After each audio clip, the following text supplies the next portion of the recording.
The reconstruction of Ukraine after the war will require hundreds of billions of US dollars. The direct damage inflicted by the Russian army has already exceeded 97 billion. Such estimates are given in a joint report by the government of Ukraine, the European Commission and the World Bank. And despite the fact that Russia continues to shell Ukrainian cities and critical infrastructure, Kyiv, together with partners, is already making plans for a post-war revival.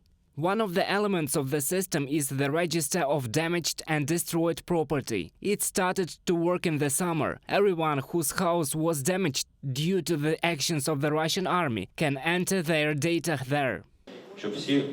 This is to ensure everyone with the same access, donors, partners, participants in all processes, so that everyone can see what is happening, where the money is being spent and how it will be. Recently, a resolution was adopted on the payment of reparations to Ukraine. This data can become the basis of these procedures.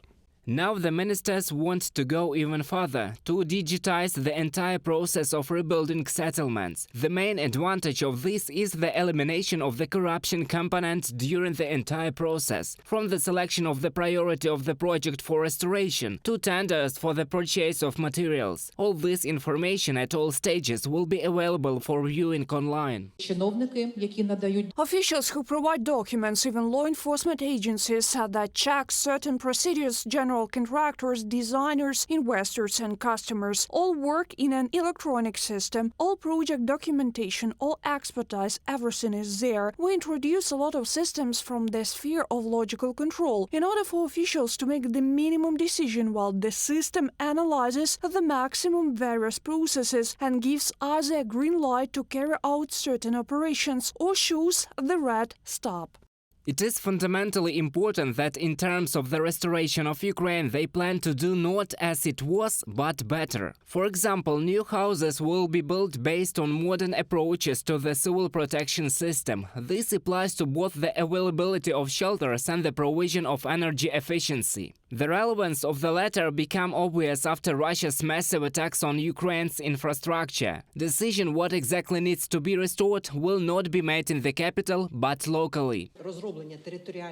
This is the development of integrated restoration programs by territorial communities. This is a document preceded by extensive analytical work by local governments regarding the nature of the damage, how many people will remain after the end of martial law, the nature of the destruction of various categories of objects, including residential infrastructure and transport and social infrastructure. According to the Ukrainian government, such reforms and methods of work will help attract investors to the restoration of Ukrainian settlements. The ambassador of Denmark to Ukraine recently visited Mykolaiv. The Danes decided to participate in the restoration of this city. The Prime Minister said, we have never tried this before, but we will find out how to do it, and we will find out together with our Ukrainian friends. And this is ongoing already. It started already this summer.